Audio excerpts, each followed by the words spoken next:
How's it going, everybody? It's Krusty Old Crow, and this is the tactical perspective on number 154, Blowtorch from the G.I. Joe Classified Collection, the focus of most of my tactical perspectives. You can see I've got him out of the box right now because I've been playing with him since yesterday, since I picked him up.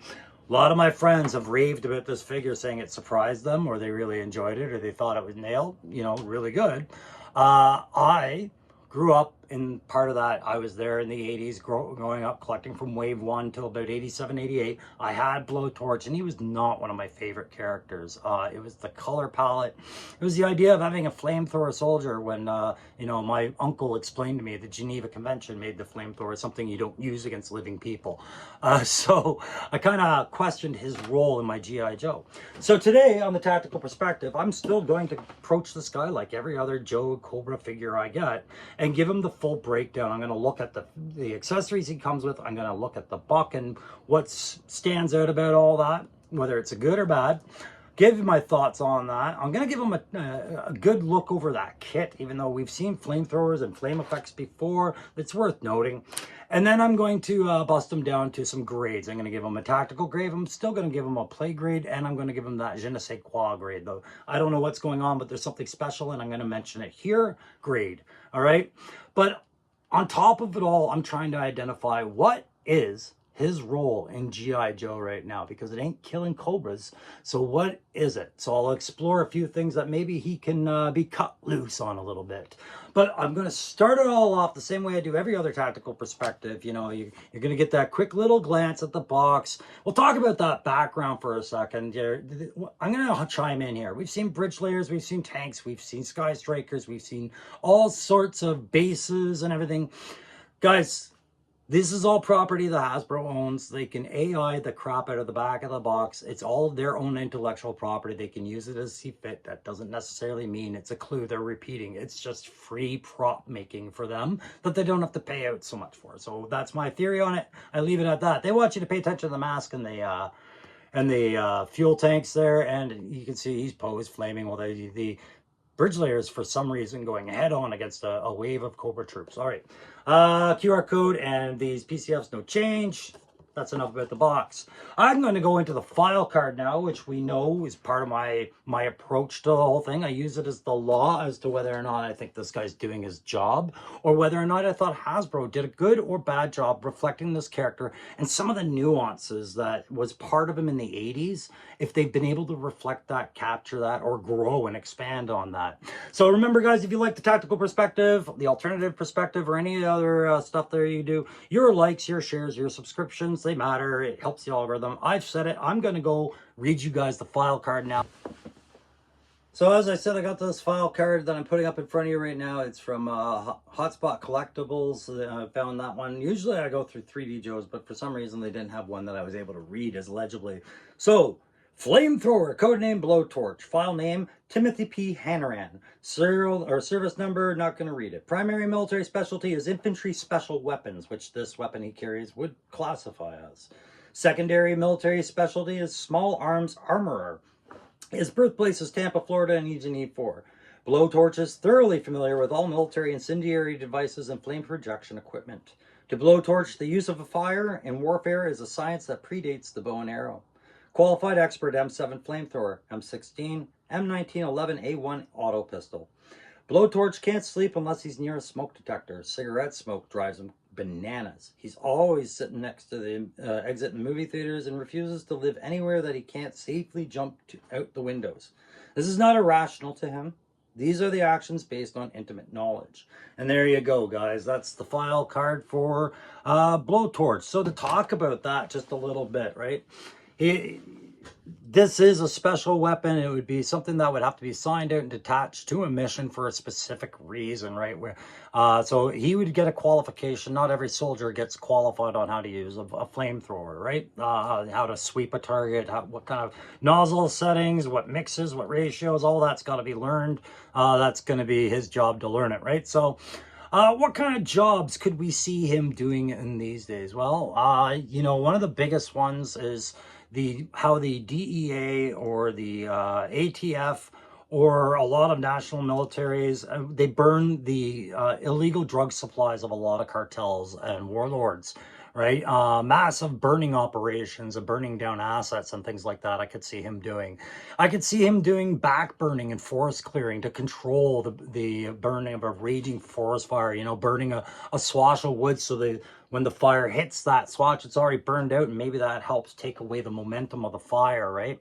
These are the kind of tasks I see him charged with at that time. Remembering I can't have him bump against human targets, but let's go through some list of cobras I think he could go up against. I mean, the bats, but I don't think flames are going to work very well on bats. Maybe Serpentor, because he's not really human after all. He is a clone. Do we count that? That's a debate for later. But I feel like fire is kind of working on Serpentor's side, so maybe we stay away from fire with him. What about Nemesis Immortal? We don't classify him as human, do we? Would the Geneva Convention cover him if Blowtorch decided to melt him down to a seashell conch? What about the mole troopers? I feel like they are the ultimate fair game target for a guy like Blowtorch. If you wanted to take out some frustration and say, you know, finally I get to use this on an actual enemy and not just, you know, burning down battlefield casualty stuff, you know, or documents or drugs. So that's kind of the role I see him filling, is just those kind of fire safety roles and things like that. But speaking of fire safety, that's the ultimate role. Because I don't see this guy going into combat a whole lot, what I do see him going into is a whole lot of office space, walking around doing the fire inspections, inspecting all the fire equipment around the Joe pit, making sure it's all up to date, you know, giving the safety briefs every Tuesday morning under the watchful eye of his commander, making sure guys know that when there's a POL spill, one, you shouldn't be smoking indoors anyways, but maybe don't stand over there with a burning cigar like Wild Bill and ignore the POL spill, because people can step in it and they can slip in it, and it could be a very flammable contaminant. It could be environmentally problematic, or it could be flammable, like I said. And that's all I'm going to say about that little skit, as Breaker, you know, is pointing out that there is Absorball right there on the floor. He came with the Absorball, right? So that's what you use on a spill like that. And that's all we're going to get for this safety lecture out of him. He's the only one that can do it, because Barbecue doesn't have a face to do it with, right? Good old Blowtorch can take his mask off and everybody can hear him, because, yeah, that makes it his role in the Joes as I see it. You know, occasionally he'll go on a mission, but for the most part, he is garrison. He is walking around inspecting equipment.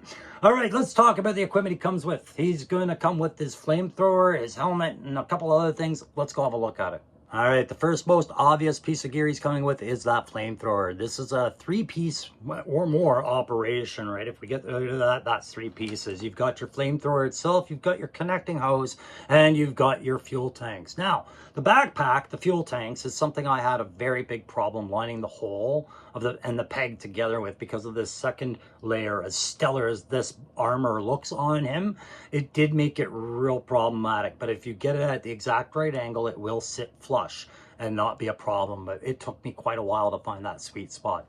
What I also noticed is I found that this very stiff cable, his hose for his fuel line, really kind of sticks out a lot. And what I found was I could take some of the tension off this by tucking it under the holster, because it is so stiff that I found that this was turning towards the flamethrower, like, you know, too much resistance, and it was moving off its angle. So it was always looking askew a little bit. So I found tucking it under the holster helped.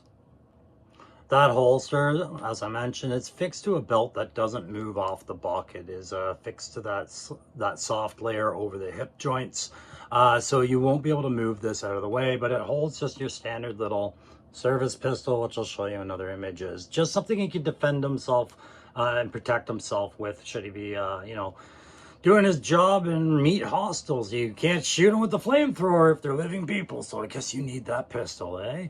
Anyways, so you got your pistol. That's another feature with it. And I'm showing you the bump helmet that he's got right now because my theory is that these are night sun flashlights like night suns or high intensity beam flashlights. You would need these for cutting smoke and to be seen in smoke by your fellow firefighters if that's the situation you're in. So I do think that's what they are. They're lights, they're like night suns meant to cut through smoke and be visible and look for victims in a fire or something like that. That's my theory on it anyways. Cool little bump helmet, slips on no problem. So now what I'm going to do is I'm going to take this flamethrower off so I can properly show you the other part of the accessories. So before I go back to the helmet, I quickly got to address the flames. You got the blast port for the flame effects here. This long weapon has a center of balance somewhere around here, which is important when you get into the weight of the flame effects, because with the idling flame, you know, waiting to do business, it doesn't put any pressure on it. But as we get weightier, you know, lesser plastics will start to bend. And it has a lot to do with how much weight this is and the fact that the balance point's back here, right? So if this is too soft, it's going to droop in the flow of the weight. So I'm waiting to see just how much droop that puts on there. Or I'm just deciding to forego it completely and just leave this piece on there. But these are the same fire effects we got with Torch. You know, Torch, who isn't bound by the Geneva Convention because he's not a part of the military. He is a criminal through and through, so they don't follow anything, right? So there you go, your standard blast effects. What I did want to show was a way to put the helmet on over the mask, because the way that this mask is, it's three pieces. You got your hose, which I can detach right here. And that connects at the end of the face port right there. It provides some clean air. And then we've got this other little device, the control device for his air supply and filter, everything like that, and lets him know, you know, the quality of air he's breathing, I guess. That's there, and that's got an upper port. So I'm going to connect that in there just like you've seen every other reviewer do, like that, right? But when I line up, I'm going to tilt his head upwards to do this. I want his chin lined up with the chin of the actual mask. And I'm not going to put the strap all the way down, okay? Because what I'm trying to do is I'm trying to work this just in line with the tip of his chin and his eyebrows right there. And that's going to allow the helmet to seat fully and properly without pushing this down. If I left this down at the back of his head, then the action of putting this helmet down would drag the goggles down under his eyes. So by doing it that way, I know I've got the proper fit for that, and everything's working out good. And you can see his chin is flush. So he's got a seal under there, so no contaminant smoke is coming in under there. It's sealed to his chin. That was important for that. But doing that inspired me to do something else with this guy. And then I was like, I now know where I feel more at home with this guy. But have I gone over all the kit well enough? I'll go over the buck, and then I'll tell you the theory I had about where this guy falls into my collection. So I've shown you in the pictures, he's got fine butterfly joints, forward, backward, but that this chest plate, it does interrupt in the forward stuff, right? He can't use his butterflies to their full advantage in a forward to get really good cross arm. He can get barely cross arm. And the ab crunch, it is a hinge point. It's great in the back. Not so great in the front because of that second layer. So that second layer is interrupting his ab crunch only mildly, and it is something you have to watch for when you're posting in your tanks, all right? I mentioned already, this belt does not move, but all of these, he's got his thigh cut hidden underneath the burgundy armor plates there. And all of these joints are really great. Nothing too wonky, nothing really loose. He's got low ankle rockers and ankle cut. No boot cut that I can tell here, none, right? It's all in the ankle rocker. Aside from that, what I do really love about this character, and I mean I love, is the strong use of colors. When I got him in the 80, I was disappointed because he was so bright. To have the yellow muted down and the red brought down a couple of notches to something a little bit more professionally done, I guess would say. Like, I don't know how else to describe going to a darker tone to a lighter tone. To me, it just feels a little bit, when it's muted, it's a little bit less of an eyesore. It feels more professional. I really like the paint on this. I love the silver discs that I guess the guys have designed this as a cooling system for him to wear, which makes a lot of sense. Cooling systems in hot vehicles or hot environments are a thing. We had them overseas for our tankers, so makes perfect sense here. I'm glad they thought of that because it does explain those discs we all had questions about in the 80s. Over that, you know, pretty strong buck, and I do like the way the helmet system all operates.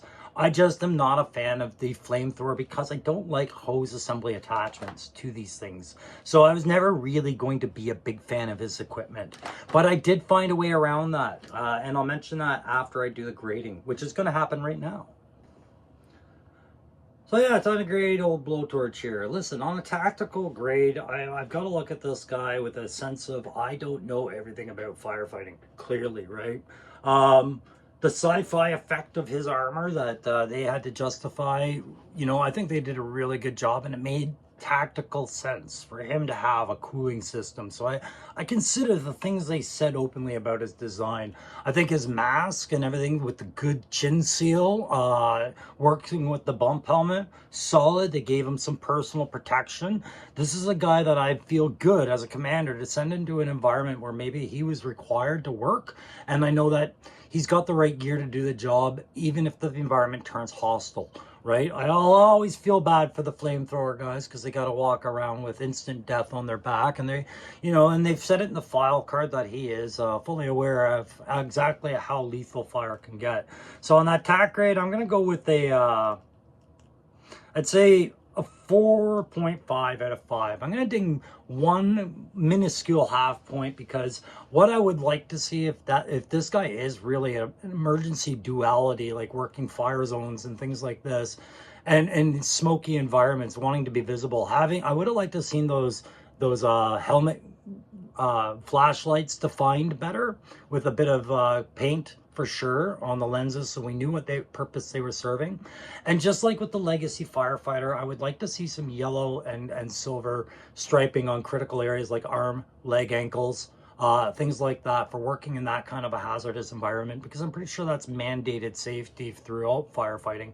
But it wouldn't have looked like the same figure. So 4.5 out of 5 for tack. On play, I'm going to concede. I don't like flamethrowers, but that makes me, you know, my own guy. A lot of people do like flamethrowers, and they love what he brought to the table, and they love, you know, G.I. Joe classifieds, flame effects. Sure, okay. I'm just gonna go with a standard 3.5 out of 5 on play. Okay, I don't feel like there was any new sense of enjoyment brought to this guy, regardless of how his kit operates. I'm used to this helmet because I got used to the Halo jumper, right? I'm used to the flamethrower because I got used to Torch. All that was new was really this design and my, okay, yeah, that worked. You did it again. You took a character I didn't like as a kid and did good things. So play factor, it's a good one. It's not a fail by any means. It's just there was something missing from this that I don't even think Blowtorch as a character could have brought me, right? So 3.5 out of 5. On the je ne sais quoi, I'm going to say one of the things I'm looking at is how they modernized them. And of course, I've got to give them some real credit for that helmet and for the way that they did up this burgundy and orange suit with the black offsetting it. Chef's kiss, right? Looks really good. I wish they had put some scorching effect on the tip of this, a little black null wash on there to show that this thing has been ignited before today, because right now this looks new out of the shop, and that to me it needs carbon burn. But overall, I think they did a really solid job with their paint and their colors. That's another chef's kiss on my end, especially considering how little I liked this character before. So on the je ne sais quoi, I'm going to go with a 4.5 out of 5 again. He's got some real good things going with it. It's a 4 for what they provided, but it's a 0.5 because I realized where I see this guy really belonging right now. And now that I'm done the review, I can share it with you before I leave. I'm going to do this guy up as a smoke jumper. because I have the extra kit for it. You know, these guys come with parachutes, and really that's what this guy kind of looks like to me. And it doesn't look like your traditional smoke jumper. It looks like a G.I. Joe smoke jumper, like a unique character unto himself. I know what traditional smoke jumpers look like, but this to me is a guy that Joe would jump into the front lines in the riskiest of situations. And I think that's how I'm going to have him now, is as a smoke jumper. You know, his kit meets him there kind of deal. Maybe him and Barbecue finally meet together in the woods, and Barbecue hands him off his kit and they go and fight the fires in the depths, you know, in hostile territory. That's how I see him, and that's how I'm going to display him as, is just as a simple smoke jumper. All right, guys, that's going to do it for this tactical review, or tactical perspective toy review. Thanks very much. If you want to participate in the comments, I enjoy that engagement. Thank you very much. For those of you, feel free to do so. And I hope to see you on the next tactical perspective or alternative perspective toy review. I do have other lines I'm going to be looking at right now. Thanks very much for joining me. We'll see you soon.